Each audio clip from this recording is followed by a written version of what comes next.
नमस्कार मैत्रिणींनो.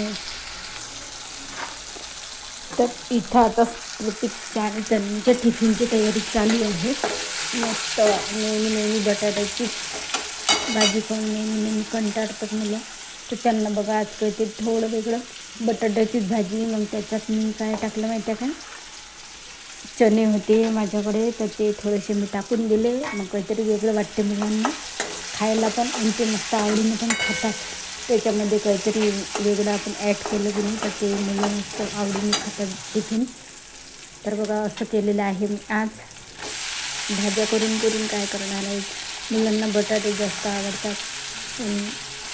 त्यांना बटाट्यामध्ये थोडंसं वेगळं काहीतरी हवं असतं.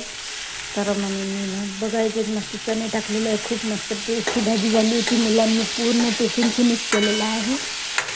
मस्त शाळेमधून आल्यावर मी बघितलं त्यांचा टिफिन तर पूर्ण फिनिश केलेला होता त्यांनी, आणि भाजी पण खूप छान झाली असे बोलले होते ते. बघा अशी साधी मस्त भाजी केलेली आहे मी टिफिनसाठी त्यांनी प्रतीकच्या. आणि सहसा मी मुलांना अशी पातळच भाजी देत असते, कारण की कोरड्या भाजीनं जेवण होत नाही. म्हणून मी अशी पातळ भाजी त्यांना देत असते जेवणामध्ये.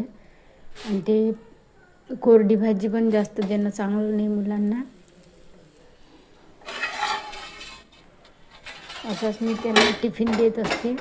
आणि तुम्ही कसा देता ते पण सांगा कमेंट्समध्ये मला. आणि हा मिनी ब्लॉग कसा वाटला ते नक्कीच सांगा. हे बघा चपात्या करून घेतलेल्या आहे. भाजी पण आपली मस्त शिजलेली आहे चना बटाट्याची.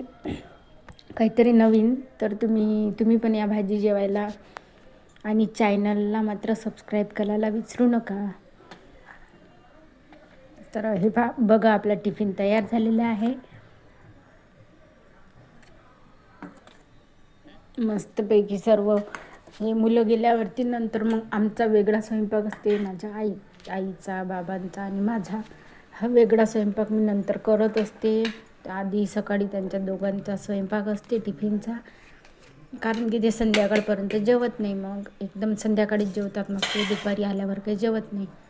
ट्युशनला जातात, तिकडनी आल्यावर 5:30ला घरी येतात. त्याच्यानंतर चहा वगैरे घेतात, त्याच्यानंतर मग अभ्यास करतात. तर बाय.